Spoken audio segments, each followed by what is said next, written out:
Welcome to the Creative Penn podcast. I'm Joanna Penn, thriller author and creative entrepreneur, bringing you interviews, inspiration and information on writing craft and creative business. You can find the episode show notes, your free author blueprint and lots more at thecreativepenn.com, and that's Penn with a double N.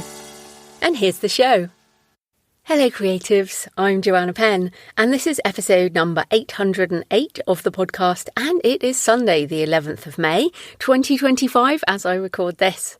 In today's show, I talk to Abi Pollokoff about what prose writers can learn from poets. We geek out about punctuation, page layout and line breaks, as well as having fun, permission and self-censorship. Plus, Abi is devastated to hear that many TikTokers think the M- is a sign of AI writing. And it makes us both crack up because, of course, real writers know the M- and, of course, any kind of dash is a crucial part of the writer's toolbox.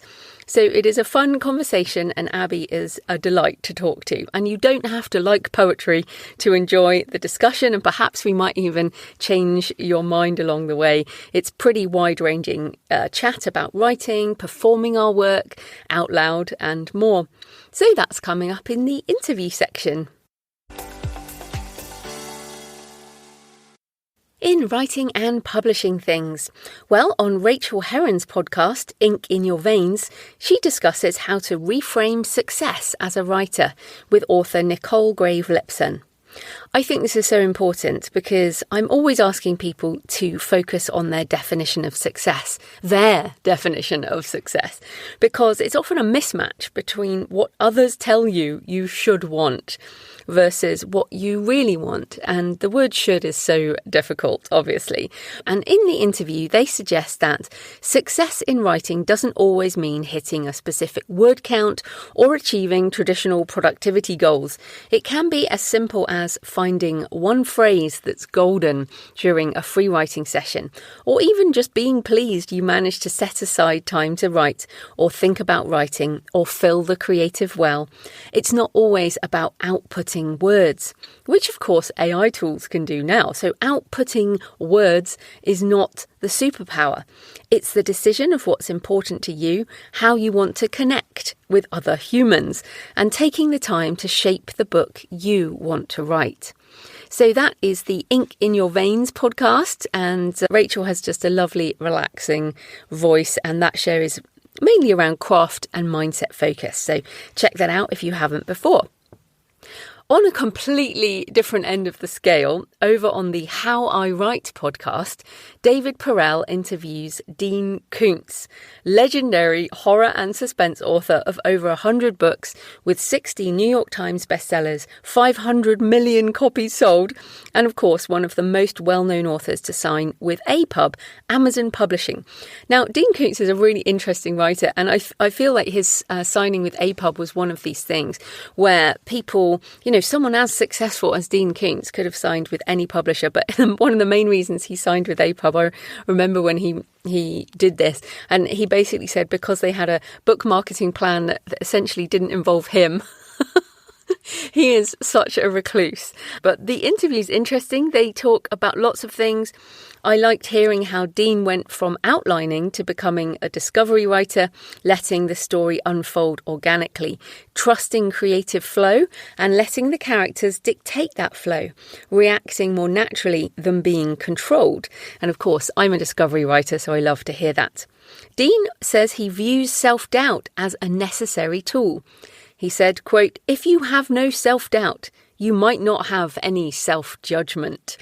So that is good because I think all of us have self-doubt, and even someone as successful by every standard as Dean Koontz still has that too. He also says of publishing, there is an encyclopedia of common wisdom in publishing. All of it is common and none of it is wise. And you have to get aware of that, and you have to go your own way and just stick with it. So yeah, that made me laugh. And like anyone, like all authors, he has found his own methods, his own career path. And one of the things I used to do was try and implement every single thing these best-selling, important writers did. But it was always like forcing myself to do stuff that didn't quite fit. And so as Dean said there, go your own way. And hopefully I've put a little earworm in your head today. But you will find a path. You'll find your path if you keep writing. So that's the How I Write podcast. Now, on the Self-Publishing Advice blog, an article about direct selling based on a webinar with Damon Courtney from BookFunnel. The article goes into the basis of the 1,000 True Fans model from Kevin Kelly's blog post on it. Over 20 years ago now, I think. I think it was 2006, so almost 20 years ago. Basically, an artist doesn't need millions of casual buyers to build a viable career. Just 1,000 true fans who are willing to spend $100 a year directly on the creator's work. Or let's say $50 a year, so you can make around $50,000.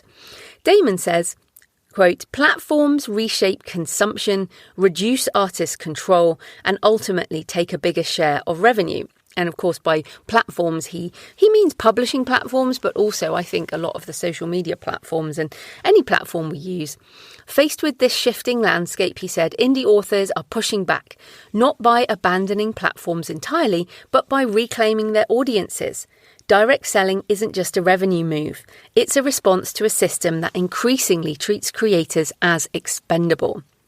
With direct sales, you can begin simply. You don't have to build like a fully fledged online bookstore. You can start by pre-selling a book from your website, even if you want to put it into KU later. You can look at doing deals and bundles and special editions. Consider subscription platforms if you write regularly enough, or you can offer other things on subscription platforms. So remember, my Patreon is a subscription platform, and I do put some of my writing on it, but mainly it's demos and sort of behind the scenes stuff and business stuff and marketing stuff. And it is not my writing as such, the writing that I publish as books. So there's lots of things you can do for your multiple streams of income, including direct sales. So that article is on selfpublishingadvice.org, link in the show notes. In personal news and talking of selling direct, I'm still in Kickstarter fulfillment mode, and this week I'm heading up to the Book Vault factory. So if you're on either in my Kickstarter or you are on social media, I'll put some pictures of book signing.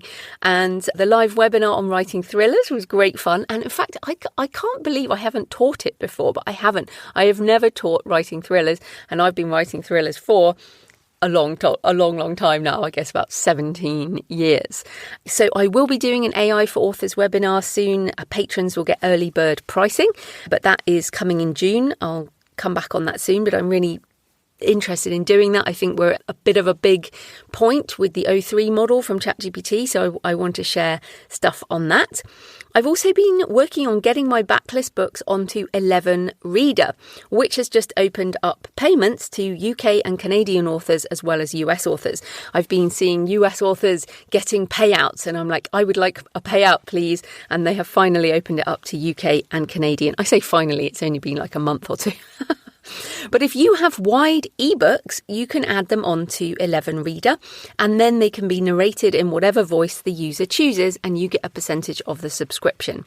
You don't even need to have an audiobook, basically. But people consume the content in audio format. Please read the terms and conditions like any site you would use. It's another new form of revenue for our books, but it's also quite a different model because you're essentially putting an EPUB on the platform and people are consuming it in audio. So it is quite different. I'm also still getting my backlist onto YouTube, inspired by Derek Slayton's interview.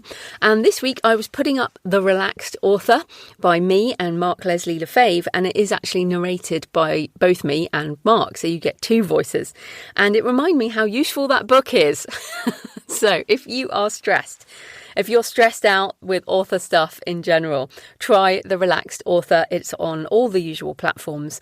And Human Us, by the way, it was written a few years ago now.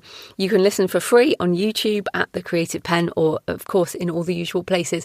And it was helpful for me to read it. I love actually coming across stuff. And of course, Mark is very wise, very experienced. And we say things like, publish wide or don't, or publish in KU. It's up to you.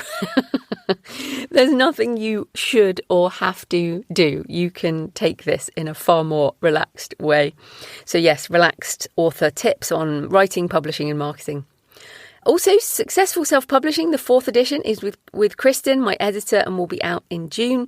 Earlier on my store, creativepenbooks.com, but it will be in paperback. People have been asking for that.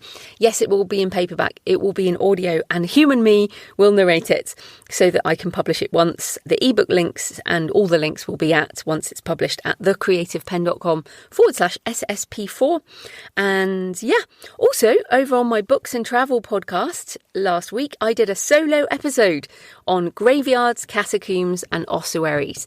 So if you'd like to know more about my memento mori obsession, why I talk about graveyards and things, and also some of the places that appear in my thrillers, just search Books and Travel podcast on your favourite app. I also put up my photos from Winchester Cathedral, which I went to Winchester last year, but that was just as I decided to give up on my Gothic Cathedral book idea but now I'm picking it up again, and so I'm putting up my photos. So Winchester Cathedral, if you're interested, is on booksandtravel.page/blog. You can find all my pictures there, and I'm slowly getting back into that project. So thanks for your emails and comments and photos this week. Vicky St. Clair on YouTube said on Pia's interview, I'm well on the way to recovering from recent surgery, but this past weekend I felt tired and blah. Listened to this interview and before it even finished, I jumped out of bed and got into gear.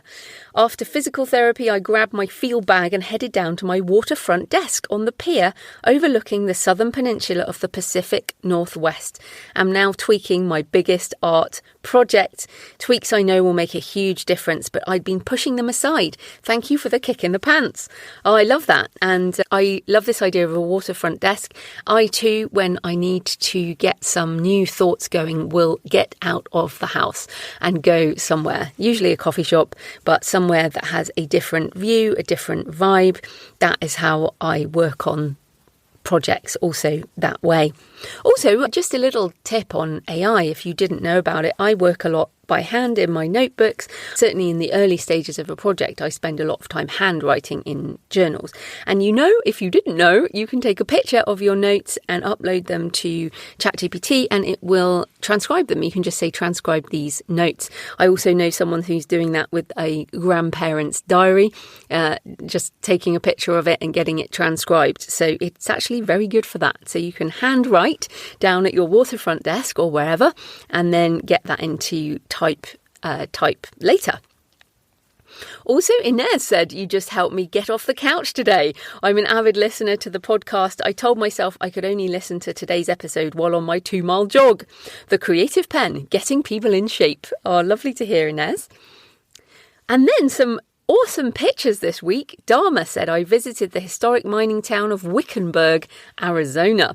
My work in progress is a sapphic, witchy paranormal thriller set here, so I visited to get the details right. Among the places I visited was Wickenburg Cemetery. No grassy landscape here, just Sonoran desert sand and rock, dotted with cactus, mesquite and palo verde trees. So I thought I'd share a photo. This cemetery is really interesting for someone like me. Cemeteries have normally got grass and green around them, but this was just kind of desert. But then Dharma says, this was the first time I visited a cemetery. I get now that sense of memento mori you speak of. And I wrote back, I was like, I am so shocked. How could this be the first time you visited a cemetery? But I love that. And I'm actually really thrilled that you went there because I feel like it's a good thing for us all to do. And yeah, anyway, more pictures. Emma said, I'm on the roadless Scottish island of Ulva. I found this tiny graveyard on top of a hill and thought you'd appreciate it. And it is beautiful, looking out to sea with a Celtic cross in the sun. And then finally, Michael sent pictures from graveyards in County Kerry, Ireland, as he's planning a book on family history and genealogy. Right, so please leave a comment on the podcast show notes at thecreativepenn.com or on the YouTube channel. You can email me, send me pictures of where you're listening, joanna@thecreativepenn.com. I love to hear from you. It makes this more of a conversation. So today's show is sponsored by Publisher Rocket, which helps you with keyword and category research on Amazon, which you need for your metadata when self-publishing, as well as generating lists of keywords for your Amazon ads. Now, you can do all this manually on Amazon, but that takes a lot more time, and you have to think of all the different permutations to search for. I found that Publisher Rocket saves me so much time and frustration. I use it for every book in every genre I publish. It makes the process easy, which, let's face it, is what we all need so we can get back to the fun aspects of writing. You can use it to find keywords that readers actually type into Amazon search. You can also learn about other authors' sales with the competitor analysis. You can also use the reverse ASIN feature, the ASIN feature, to see what keywords other books are benefiting from. This means keyword research is easier than it's ever been. Plus, you can discover best-selling book categories and niche categories you can use to write to market, if that's your thing. And you can find profitable keywords for Amazon ads and easily export them. You can search separately for the US, UK and German stores, as well as for ebooks, audiobooks or print, and in English or German. Publisher Rocket is constantly adding new features and capabilities, and it's a free upgrade for owners. It's a one-time payment and you get 30 days money-back guarantee.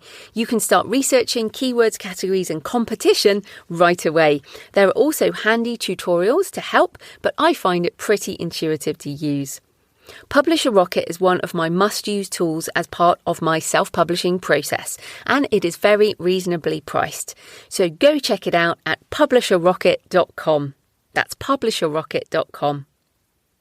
So this type of corporate sponsorship pays for the hosting, transcription and editing, but my time in creating this show is sponsored by my community at patreon.com/thecreativepenn. Thanks to the 12 new patrons who've joined this week, and thanks to everyone who's been supporting for months and years. If you join the community, you get access to all my backlist videos and audio covering topics on writing craft and author business, as well as tutorials and demos on AI. The Patreon is a monthly subscription, the equivalent of buying me a black coffee a month or a couple of coffees if you're feeling generous. You get access to everything, all the backlist content, Q&As, office hours, and early access to the upcoming AI webinars. So if you get value from the show and you want more, come on over and join us at patreon.com, patreon.com/thecreativepenn. Right, let's get into the interview. Abi Pollokoff is an award-winning poet, editor and book artist. Her debut poetry collection is Night Myths, Before the Body. So welcome to the show, Abi. Thank you so much, Jo. I'm so excited to be here. Yes, so lots to talk about today. But first up, tell us a bit more about you and how you got into writing poetry as well as making it part of your job as well as your passion. In terms of how I got started, I started with books. I always loved reading, and reading is such a big part of living a literary life for me. I read poetry when I was young, Dr. Seuss, Shel Silverstein, and so I found myself reading language and story that just had fun in it, and I had always loved creative writing assignments in school, and I connected with poems. But I think when I really first found my way into my current understanding and relationship to poetry when I was in my last year of university. I studied at Tulane University in New Orleans, and in my last year, I took a series of classes that coalesced all around the same time period of study. So I was taking a class on the French avant-garde movements of the first half of the 1900s. We were reading a lot of Dada and Surrealism. And at the same time, I was taking a poetry workshop from the poet Andy Stallings. And we used a primary course text that covered around the same time period. And so I was immersed in this area of literature that was concerned with the possibilities of language without self-censorship, of linguistic freedom. And it was a time when I really needed that permission to play and to explore and to trust myself. And so I gave myself that permission. And it's transformed. It's transformed where I am today. And in terms of my job, I think I really believe deeply in the value of reciprocity. And so I knew that if I wanted to have a book in the world one day, to take up space on a shelf or in a mind, I wanted to be able to make space for other books to exist and for other writers to see their names in print, and just to give back into the community as well as being a part of it. Oh, so much there. I'm really interested in this juxtaposition there of this academic side of poetry and you studying it and studying literature. And then you also mentioned the word fun, which I thought was interesting, and also permission and trying to get rid of that self-censorship. And I feel like poetry in particular has a real difficulty with academic snobbery around what is an acceptable poem. So I wondered, I mean, I know it's a matter of opinion, but what makes a good poem, and how do you almost balance the sort of academic side with the fun side and letting loose? I'm so grateful. I'm so grateful for this question, because I think you're right. I feel like for such a long time, poetry with a capital P had very specific expectations and a very specific origin story. But I don't think that an academic poem is the only kind of a good poem. I think, of course, everyone's allowed to have taste and preference. You know, one person might like chocolate ice cream and one person might like vanilla, and each flavor is equally valid. For me, I believe a good poem is one that makes you feel something. Full stop. In your body, a good poem is one that comes alive off the page. So that can be a sonnet with the perfect volta, that turn, that twist, just the perfect amount, and it gives your knees a little quiver. But it can also be a 5-line meditation on Instagram that makes your heart stop just for a moment, or a slam poem that just touches your pulse and makes it beat a little bit faster. So I think for me that breaking out of an academic understanding of poetry is so important to acknowledge the diversity, the cultural diversity, and all of the different possibilities that make poetry beautiful and accessible and exciting for readers who themselves have varying tastes and preferences. But how do you manage that as an editor and kind of, like you said, making space for other writers? It's very hard to be an editor in general. But I would think with poetry, it would be even harder because, of course, like you said about taste, you're going to be reading a lot as in your work that is not to your taste. And yet how do you, I guess this is the thing, how do you judge what makes a good poem if it's not to your taste? That's a great question. I think if I were thinking of this from an editor's perspective, when I'm approaching a poem as an editor, for me, the goal is to see if the poem is accomplishing its goals rather than my goals. So I try and actually take my taste out of it and think, well, what is the poem trying to do? Is it trying to deliver an image? Is it trying to create a metaphor or play with a specific form? If it's part of a formal lineage, how is it accomplishing that?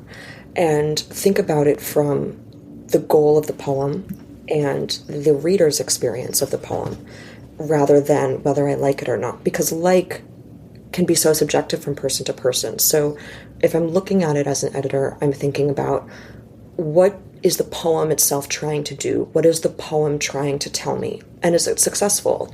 If we're playing with an image, does the image land in the ways that it needs to? If you're playing with form and you're breaking a form, what is the impact of that formal break? And how does that change the meaning of the overall message of the poem?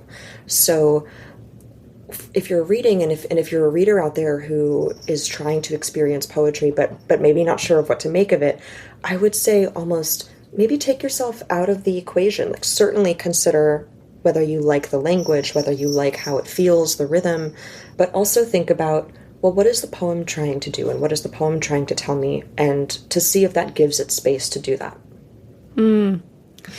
I just want to mention that we can hear your lovely cat in the background with the little bell. And so I just thought I'd point that out to the listeners. I'm a cat person, so totally understanding. Just wanted to point that. I just wanted to point that out. That little Belle is a brand new cat to my home, and he is exploring today. So Yeah, perhaps I he'll love it. settle down. It's a nice little backdrop. But Thank you. let's talk about, because a lot of people. I mean, I wrote some poetry. I even had a poem published back in the day, but mainly in my sort of younger years of angst, like you say about university and those sort of teenage years. Oh, lots of very bad poetry, but it did what it needed to do at the time. But now I and most of the listeners, we write prose. So what elements from poetry can be useful for writers of fiction, non-fiction, memoir, all of that? I love this question because I feel like prose and poetry are both playing with language. Whether you're writing fiction or whether you're writing nonfiction or whether you're writing poems, you're using language to communicate something, whether it's a story or a feeling or a moment or a scene. And those tools appear in all genres. And so I would really think about for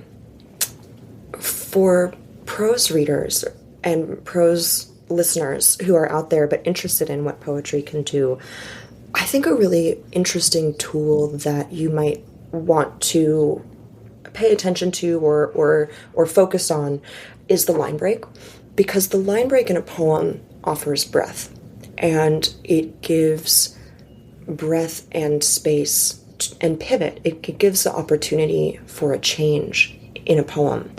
And so even if you're writing in a prose sentence, you too have moments where you can think about, what is this pause or this break doing? So in prose, you can do that with commas, you can do that with em dashes, you can think about how one sentence pivots from one to the next, or how a paragraph evolves from one to the next.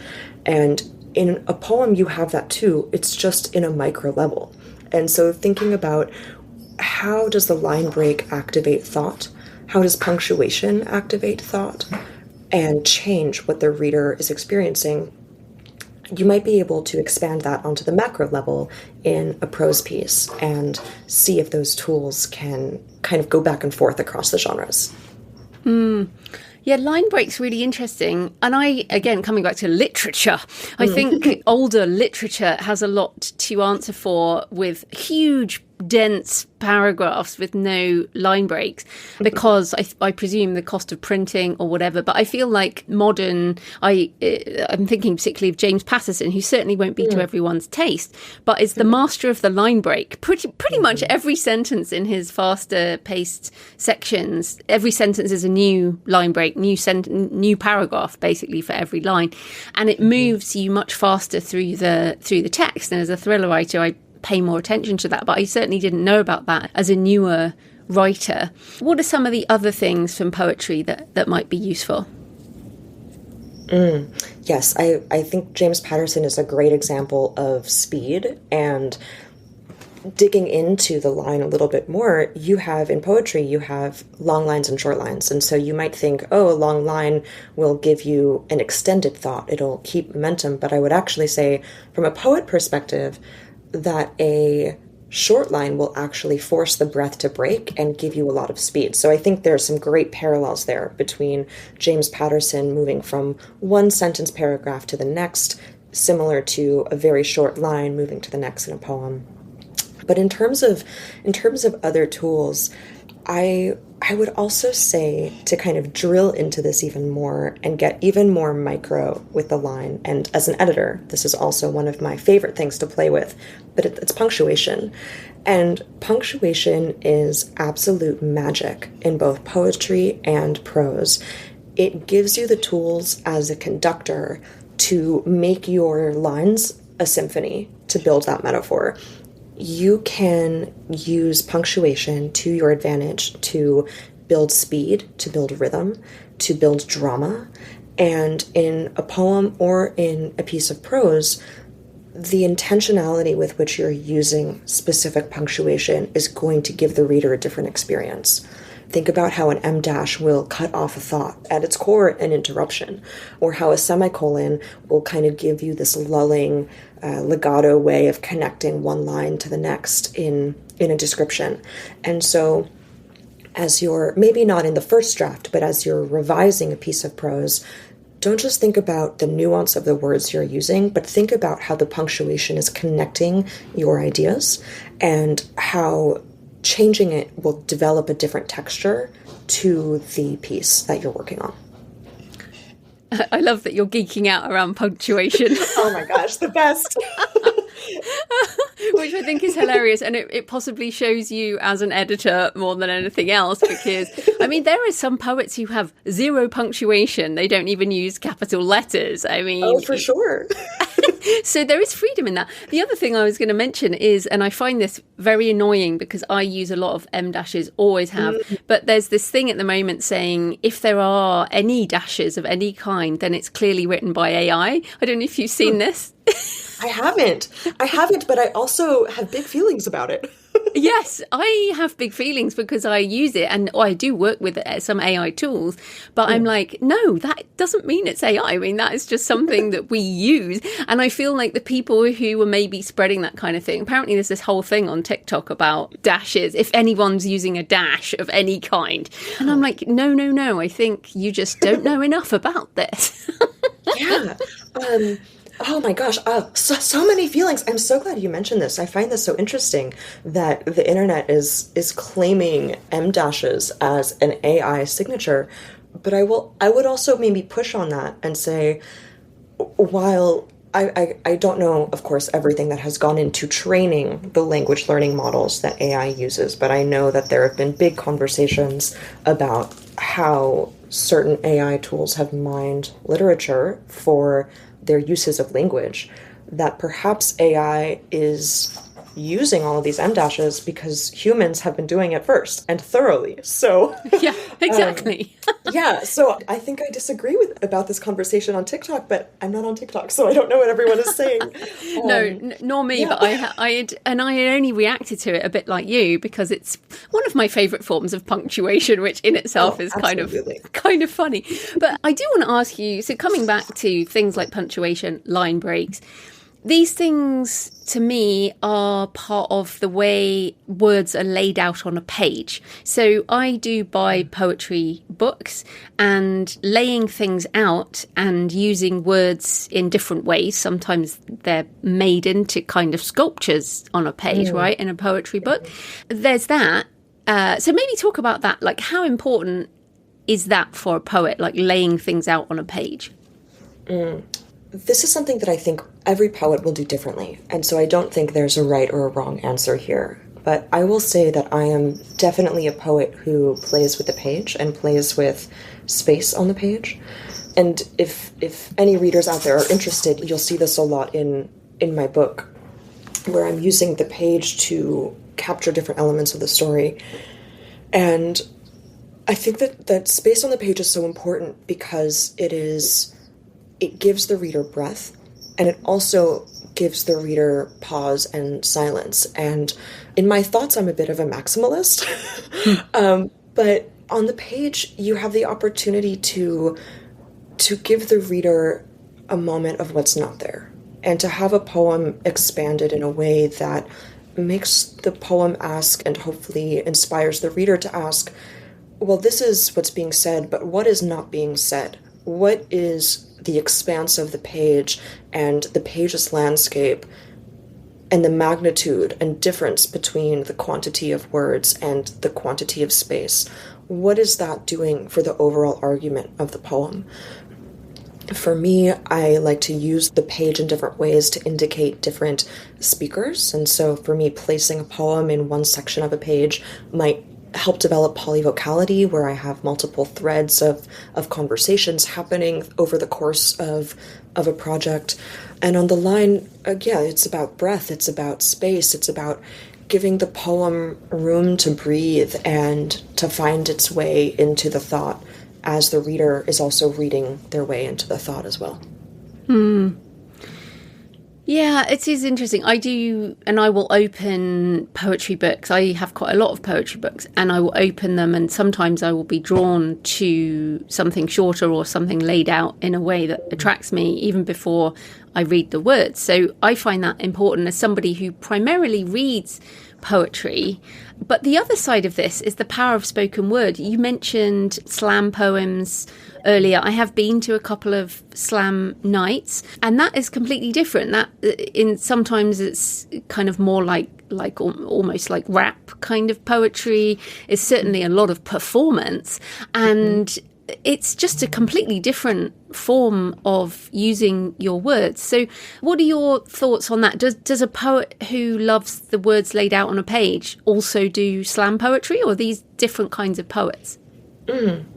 I would say yes and no. I mean, there's certainly poets who are drawn to a more capital P poetry, academic style, that, as we were talking about, and there are also poets who are really going to be invested in the performance and in the live experience of poetry. And I love that you've been to some slams and have explored that, because I think for a long time there's been a very strong division between what counts as, quote, poetry and how is slam a part of that. For me, I think slam is an incredibly important part of the richness of the poetry landscape. I am not a slam poet, but I have been to many slams in the past, and I think they're incredible because slam poetry and performance poetry in that sense takes an entirely different kind of craft and structure to deliver feeling to a listener. And I think the translation of a performance piece onto the page is so difficult because of the rawness and the humanity and the performance of it. But I think that there are some presses that actually do a really great job of bringing slam into the page, and the one that I'm thinking of most is Button Poetry. They're a press. They have a very great YouTube channel where they have many slam videos, and they are a great tool and resource for slam poets and all poets, but they do a great job of bringing slam poets into book form, and sometimes that takes revision, and sometimes that's just a matter of translating. But I think that it's all part of the experience of poetry, and prose readers out there, you might be listening and say, every time I've encountered poetry, I don't get it. It's not for me.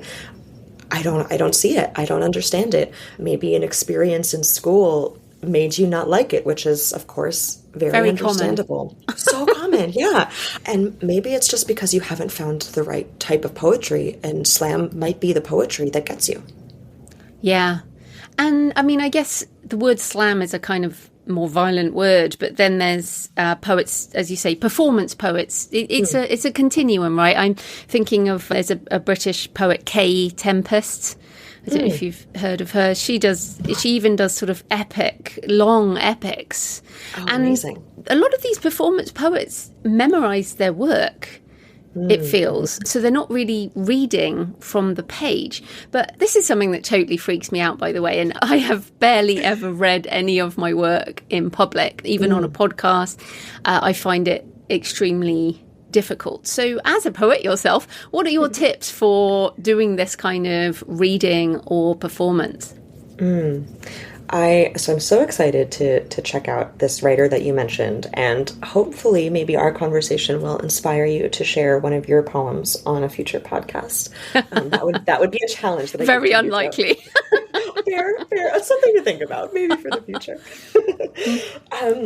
It is difficult, and I think as a writer, so many writers are introverts. I'm an introvert, but I still have to get up there and talk to people.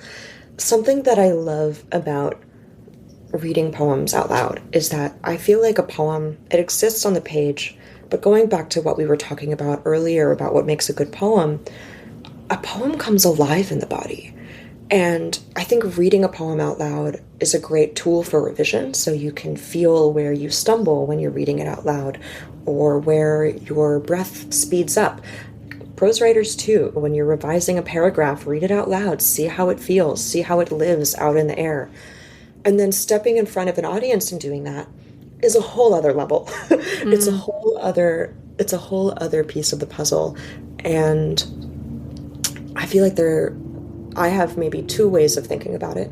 The first is to give myself permission to take a deep breath and to just sink into the poem, and to not necessarily focus on the people who might be staring at me, but to think about the poem itself, its texture, and by diving deeper into the poem, letting it come out and reach an audience.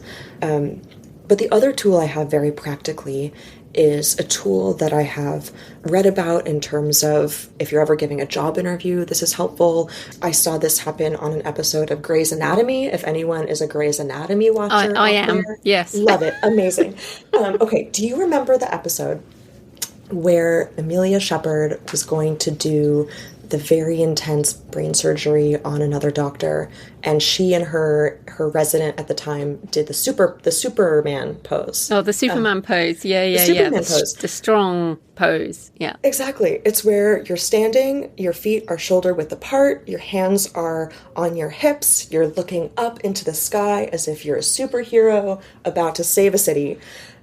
And it's actually scientifically proven that it gives you, I don't know if it's adrenaline or just subliminal confidence, but it's a tool that gives you the ability to back yourself.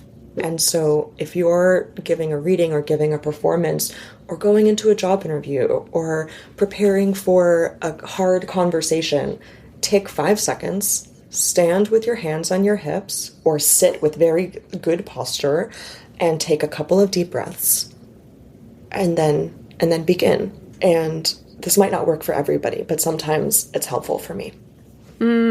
Yes, and there's actually a talk on that, the TED Talk. I think it's Amy Cuddy did a talk on that, and it definitely sort of went around. And I think for introverts, it's whatever helps you get started. I often find that I'm most nervous just before I go on stage, and still am as a professional speaker, still get very nervous, get like a bad stomach and all of that kind of thing. And I think it's also just a case of acknowledging this is just a human thing, right? But if we want to get our words out there, then it has to be done, right? Absolutely. It's human whether you are delivering a poem or having a conversation. Nerves are human. And if you weren't nervous, you wouldn't care, right? So I think it's a beautiful sign to be a little nervous. And something that I was always told when I was young was to slow down, because when I get nervous, I talk fast. So slow down, enunciate, give yourself a deep breath, and let yourself be human and be vulnerable and say, I'm nervous. Right before we started talking, I said, Joe, I'm a little nervous. Yeah. So it's okay to be vulnerable. And I think in today's world, vulnerability is a really beautiful tool for connecting with people. So let yourself be human and don't force yourself to be someone that you're not. Yeah, so, well, let's get back to the collection. I'm thinking of doing a short story collection, so obviously a little bit different. But I was wondering about how did you choose the poems that went into the collection? Did you come up with the theme and then write to it, or did the collection emerge from what you already had? I'm so excited about your short story collection, so I definitely want to hear more about that. For me, the collection, it started out kind of as a surprise, actually. I've been in a couple of writing groups for a few years now, and around the same time, 2 of my writing groups wanted to swap manuscripts instead of individual poems. And so everyone at the time had these projects that were clear projects, and I thought I just had some poems. I wasn't quite sure if they were anything, but I pulled them into a file, and I realized that I had 50 pages, which is on track for a full-length book. For poetry, you often need 48 to 60 pages as a minimum. And so I was in that ballpark, and I used this opportunity to get feedback from my writing groups, because a set of 50 pages isn't necessarily a quote-unquote book, but I was able to use these tools to identify the key themes, the heart of the project, And that sent me down the path of writing and revising into the work that had already emerged. So for me, it kind of took my community to say, no, this actually is on its way to being something. It has legs. And then once we were able to say, oh yeah, well, I'm thinking about womanhood. I'm thinking about societal expectations. I'm thinking about self-actualization. Then I was able to go in and say, well, what are the holes in the story? Because even a poetry collection can have a narrative arc from poem to poem. So what are the holes in the story? What images are popping up consistently that I might want to do a little bit more work with? And from there, I was able to set on a path to revision into the book itself. So for me, I kind of sidestepped my way in, but I'm curious for you. Have you identified a theme first, or are you just starting to look at a bigger set of short stories you've already been working on? Well, the main reason is because all of my short stories are in ebook and audio, and I really want to do a special print edition. A lot of us now use Kickstarter to do really gorgeous editions. And so I guess I'm more looking for a theme, and I am thinking of writing a couple of extra ones that will be exclusive that are around the theme that has emerged. But what was really useful for me was to put all of them into Notebook LM. I don't know if you've heard of Notebook LM, sure. Google's Notebook, and say, what are the themes across these stories? And it was able to pull stuff out of my work that it's really hard to see your own work, right? Like you said, you had a community do it. I'm not very good at groups, to be honest.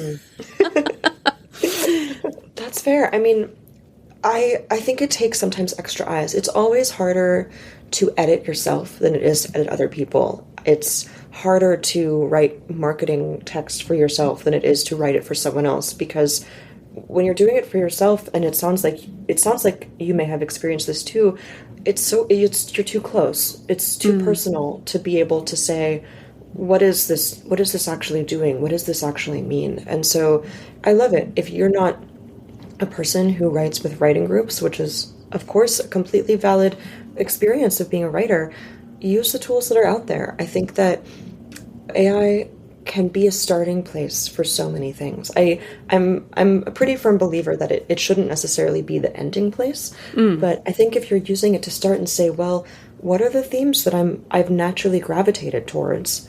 Use that as your 10,000-foot view, and then you can go back in and say, oh, I see that happening here, but I want to expand it, or I think this part of this theme is missing, so that's what I'm going to write my way into.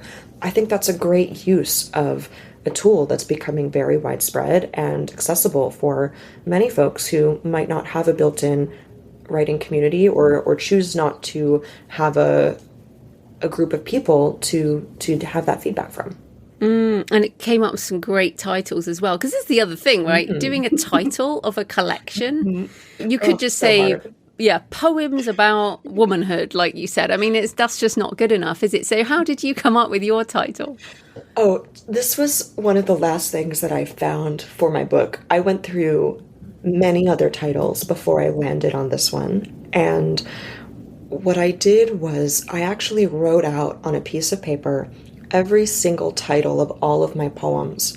And I circled the words that came up and the themes that came up and the phrases. And so I kind of jigsaw puzzled my way into my book's title. And so for if anyone out there picks it up, which I hope you do, the title of my book is Night Myths Before the Body. And so what my challenge or my puzzle will be, when you're diving into the book, where do you see these words popping up? Where do they come from? And how does that extraction into the book's title reflect back on the body of the book itself? Yeah, titles are tough at the best of times. That's for sure. But although I would say, just to be clear, like with poetry books especially, I couldn't tell you the title of most poetry books that I've bought from people. But one of my favourite poets is Ben Okri. He's Nigerian British. And I couldn't tell you most of his book titles, but I remember his poems. And I now know his name. So I think that's probably more useful, right? That people remember your name and they like your poetry. Absolutely. And that you're remembering the poems. That's Hmm. clear that it's a poem that stuck with you and you know who wrote it. And I hope if Ben's out here listening, um, Very that like unlikely. you never know. But that's beautiful because it we're doing this work and we're putting ourselves on the page, and the goal, the dream is that our work impacts someone and it resonates with them, and it's the piece of writing that they needed to read that day for whatever reason, for whatever is going on in their lives. And it's clear that you read Ben's poem at a time when it just hit you. You needed it. And Hmm. I think that's the biggest gift of all. So everybody is going to have a different mind, and you might be a person who has total photographic recall. You can see the book cover in your mind, you can see the book title, you might be able to read a poem once and memorize it, and many of us are not like that. And so if you can remember the poems and the writer, that's gold. Yeah, well, on that, as you were talking there, I was thinking about Ben Okri, and I've seen him read his poetry a number of times, but the particular occasion was back in 1999, and I didn't know what to do with my life, and I heard him read some of his poems, and it really helped me make a change in my life. But it's interesting because I have all of his poetry books in print, but it was actually hearing him in person and listening to his voice that made it resonate. So I just wanted to say that to encourage people, which is you don't know how you impact people's lives when you do put your poems out there. That's beautiful. I love that it took, again, a human experience of being in a room and hearing a voice. And I think that of anything is maybe the call to action of finding a reading in your local community, seeing maybe at the library folks are having a reading, or maybe at a bookstore. Support. I think right now the literary community is in such need of support, I would say, especially in the US, where it's important to go out and support your local businesses, to support your readers and your writers. And so go to a reading, even if you don't know the writers, because you never know what's going to impact you and how you're going to feel about it. Well, all of this is absolutely wonderful, and we obviously want people to write poetry for whatever reason. But I do have to tackle the sort of commercial side of it, because you work in the industry as a business as well. You work for a company and you publish books, and people have to make money from books, and poets have to make money somehow, even though most of them don't make money from poetry, obviously. But some poets are doing absolutely incredibly well. I think Rupi Kaur, one of the sort of original Insta poets, I think it's Blood and Honey, her collection, it's everywhere. And in the indie author community, we have Pierre Gentil, who's been on this show, and Haitian American, sells on Shopify. Both of these are 7-figure poets, which is just incredible, right? They make far more money than I do. I know. But so what is the commercial reality for most poets, and what are some ways that they can perhaps make some more income from their poetry? This is a great question, and it's a hard one to answer because the commercial reality is not great. I would say that Rupi and Pierre are incredible exceptions, and I love that their work has brought them commercial success and financial success because it's also brought more awareness and more attention into the poetry landscape. Prose books are so visible and so prominent, and poetry it's visible, but it's not quite as financially viable as prose. And so it's just not a great moneymaker most of the time. But that said, I would say that there are some ways that you can engage with poetry and find a form of supplementing your income if that's something that is necessary for you. More and more journals are offering poets money for publishing poems, which is so important and beautiful. So you might see a journal offering $50 for a poem or $100. I'm not quite sure in the UK what that would translate into in terms of pounds, but I believe that there are some UK journals as well who say, when we accept your poem, we'll offer you some financial remuneration. That's on the poem level, the individual poem level. Of course, when you're publishing a book, there are a couple of avenues. You you may receive an advance, which is an upfront financial sum that then when you say you sell books, you kind of don't earn anything until you've made that money back. Or royalties, which is where when somebody buys your book, a percentage of that goes back to you as the author.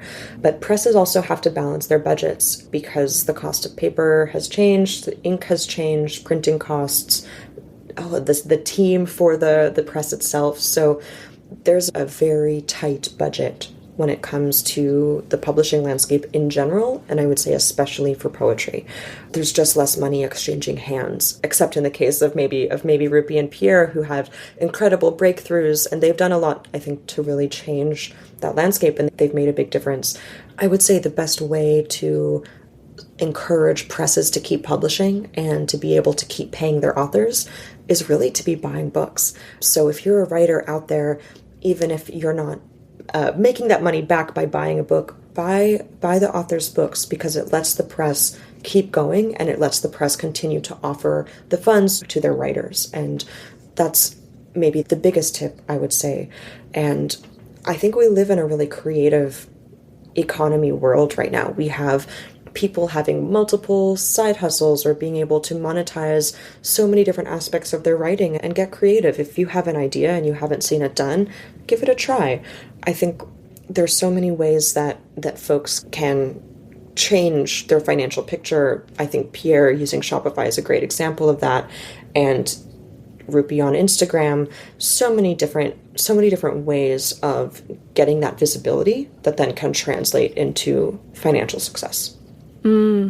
Yeah, I guess it goes back to what you were saying at the beginning around the sort of permission to play. It has to be the permission to play with the possibilities of the business as well as the possibilities of the art, because I guess we create also because we want to share that with the world, right? And we do have more opportunity than ever to put our work out there. I guess the sort of final question is for you with Night Myths. What are you doing to get your work out there? Obviously, you're pitching some podcasts, but you know, what's your plan with marketing this?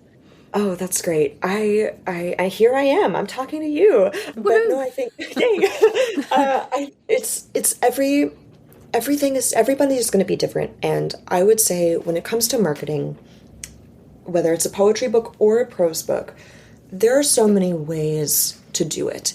And there's no one right way, because the right way is the way that's going to work best for you, for your network, for your community, for the energy that you have and the time. So many writers have other day jobs, have maybe their parents, have other commitments that take time out of your day.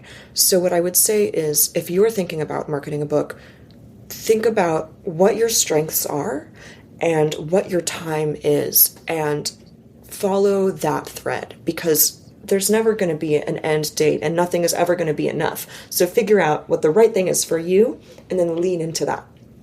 For me, I started by making a website, and so people know where to find me online. I think a website is a great place to start if you don't really know where to begin.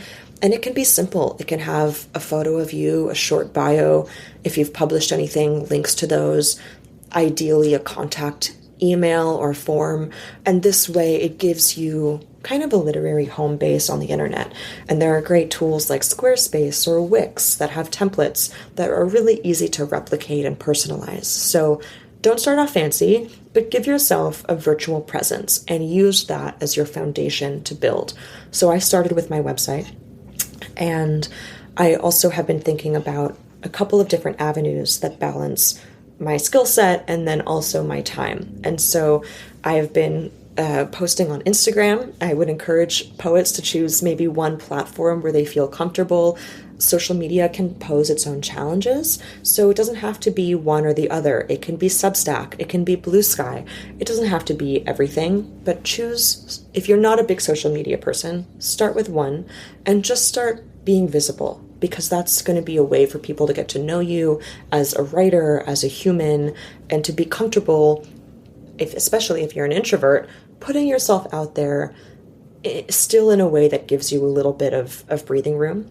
So start with social media, and then and if you're not comfortable talking about yourself, it's a great opportunity to shout out other people, to talk about what you're reading, who has an event that you're going to, what book have you read recently. And by building a community of readers, you'll get people who are excited about your work. And so that's a tool that I've been leveraging. And for me, as I shift into marketing my own book, I am working on setting up readings. So if there are any listeners in the US especially, I don't have any plans to come to the UK yet, but the future is bright.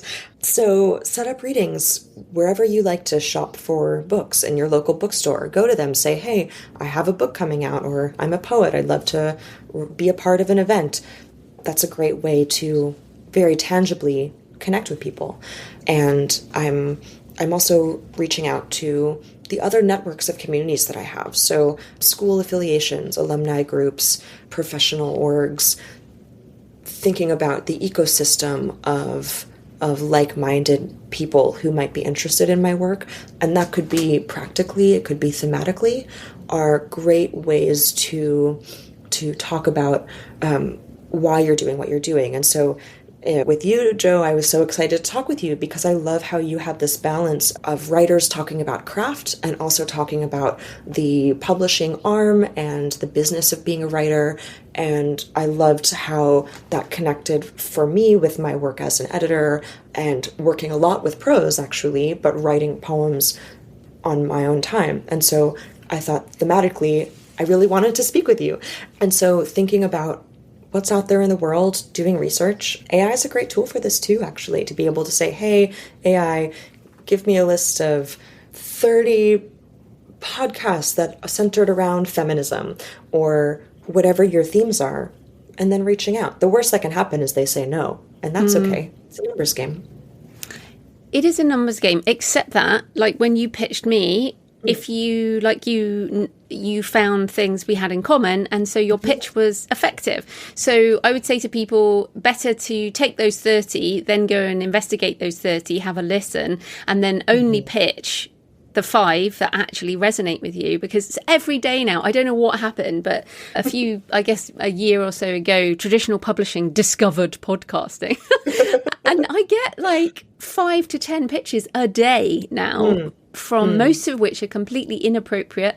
And then I got your pitch and I'd never heard of you. And I was like, this is perfect. And I said, I accepted you really quickly, right? I was like, yeah, I want to talk about this. So a good pitch where you feel something in common with the host is so effective. So yeah, and I've really loved talking to you. So let's tell people, where can they find you and your book online? Amazing. Thank you. This has been such a fun conversation, and I'm so honored. As you said, we didn't know each other before this, so it was so beautiful to get to know you and your work, and I'm so appreciative of it, and I've loved getting to really dive in and listen even more to your podcast. As for me, I am findable on Instagram. It's going to be at Abi Pollokoff, just my name.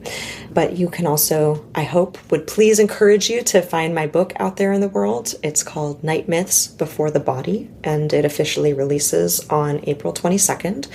It's an ecofeminist look at womanhood and the body and self-empowerment, and I hope it will resonate. Find them from your local bookstore. And if a book is too much, which of course I understand, you got to balance your budget, please follow me on Instagram. And I also have some poems available on the web, which you can find on my website, which is abipollokoff.com. Brilliant. Well, thanks so much for your time, Abi. That was great. Thank you so much, Joe. I'm such an honor and a treat to be here and talk with you today. So I hope you enjoyed the interview with Abi. I loved talking to her and geeking out about punctuation and page layout and writerly things. So let me know what you think of the episode. Please leave a comment on the podcast show notes at thecreativepenn.com or on the YouTube channel, comment on X at thecreativepenn, or email me, joanna@thecreativepenn.com. Send me pictures of where you're listening or your favourite cemetery or churchyard. Next week, I'm talking to April Rinnie about her book Flux and how we can embrace change during turbulent times. In the meantime, happy writing, and I'll see you next time. Thanks for listening today. I hope you found it helpful. You can find the backlist episodes and show notes at thecreativepenn.com/podcast. and you can get your free author blueprint at thecreativepenn.com/blueprint. If you'd like to connect, you can find me on Facebook and X at The Creative Penn, or on Instagram and Facebook at JF Penn Author. Happy writing, and I'll see you next time.